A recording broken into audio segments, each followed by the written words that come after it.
প্রিয় নবী হযরত মুহাম্মদ সাল্লাল্লাহু আলাইহি সাল্লামকে নিয়ে আজকে একটি মজার ঘটনা বলবো।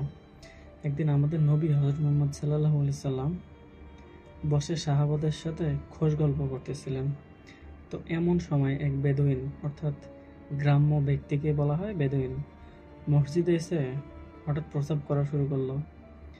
আশেপাশে যে সাহাবারা ছিল সবাই তো রেগে একাকার।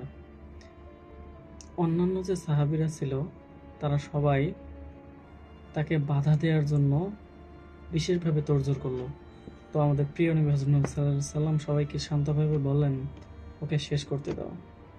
যখন সে শেষ করলো তখন নবীজি সাল্লাল্লাহু আলাইহি সাল্লাম তাকে কাছে ডাকলেন এবং অত্যন্ত কোমল স্বরে বললেন, এই জায়গা নামাজের পবিত্র জায়গা, এখানে এই ধরনের কাজ করা ঠিক না।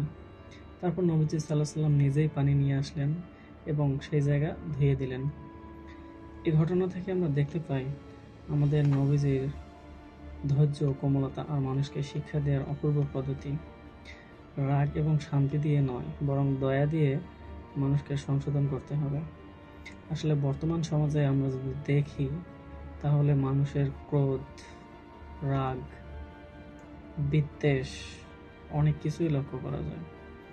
আমাদের চরিত্র আমাদের প্রিয় নবী হযরত মুহাম্মদ সাল্লাল্লাহু আলাইহি সাল্লামের মতো পরিশ্রুত করব এবং তার মতো এবং গুণী ব্যক্তি হওয়ার চেষ্টা করব ইনশাআল্লাহ।